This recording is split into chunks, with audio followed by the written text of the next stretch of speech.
Well, hello, everyone. I thought I would share with you one of my favorite stories, Just Only John by Jack Kent.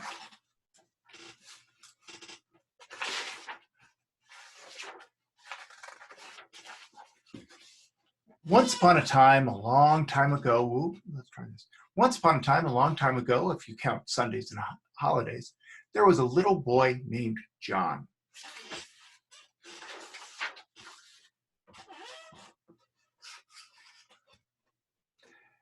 He had been a little boy named John for over 4 years and was getting tired of it.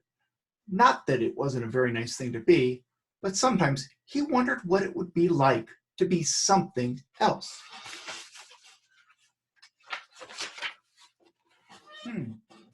Sometimes, on Thursday afternoons, if the weather was nice, he wondered what it would be like to be an elephant named Guster who worked at the circus.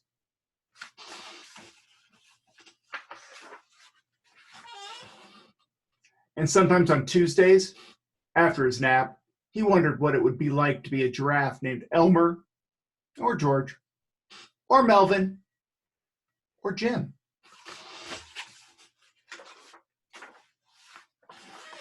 One day, when Jack was wondering what it would be like to be a kangaroo named Sam, he got an idea.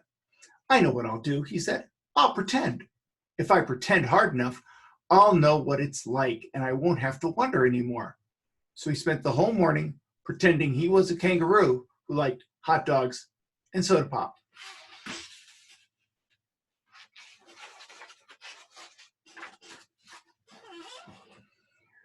And he spent the whole afternoon wondering if it was the bounces or the hot dogs that gave him such an awful tummy ache.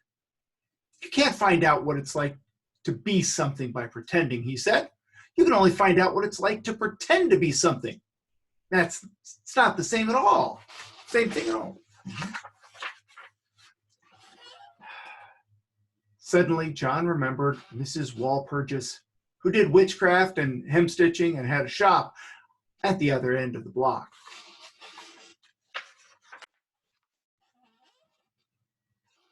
On the counter in Mrs. Walpurgis's shop were big glass jars filled with penny magic spells for turning people into a wide variety of interesting things.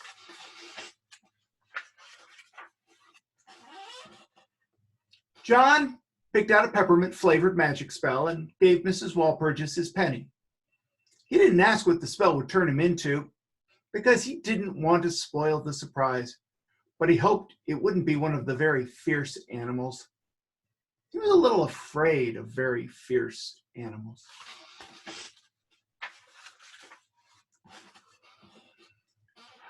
When he got home, John peeked to see what he had turned into.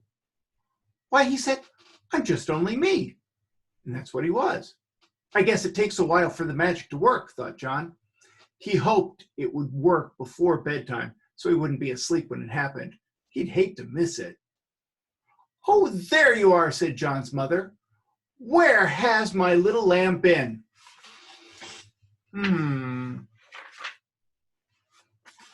No sooner had she called him a lamb than John turned into one.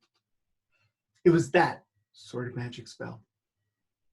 His mother was rather surprised when John turned into a lamb. "What happened to you, Bunny?"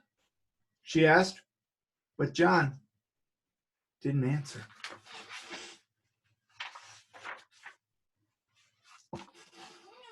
He had turned into a bunny and wasn't quite sure, being new at it, what sort of voice a bunny would answer in.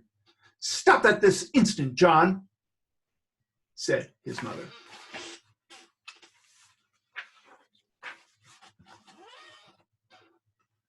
No sooner had she called him John than John was John again. He felt more comfortable that way, since it's what he was used to. He told his mother about the magic spell, and they agreed that something should be done about it, but they weren't sure what.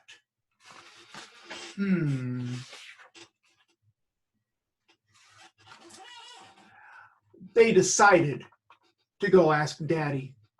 Daddy was at the office. On the way there, John's mother gave him some jelly beans to munch on.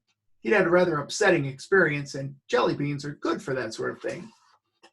Eat them nicely, said Mother. Not like that, she said. Why must you be such a little pig?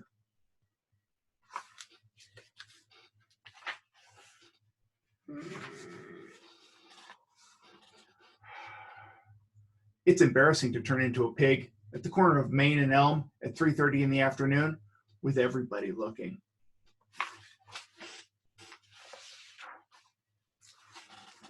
You're not a pig, you're John, said John's mother quickly. And he was. Daddy was a very important man, with his own office with his name on the door. Well, well, said John's daddy. How's my little man today?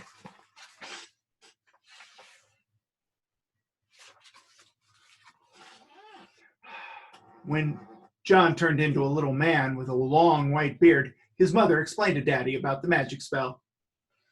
It's what comes from wanting to be something you're not, said John's daddy. I know I was better just being me, said John, but the magic spell won't let me, not for very long at a time. And he started to cry.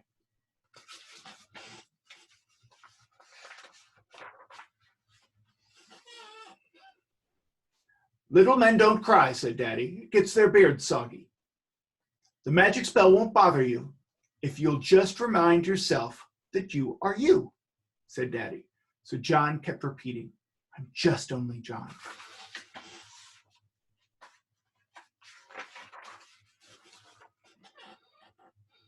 And he was, and probably still is. The moral of our story? Be yourself, because somebody has to. And you're the closest. That was Just Only John by Jack Kent. One of my favorite stories, because really, you should be yourself. Don't try to be anybody else. I'll see you later.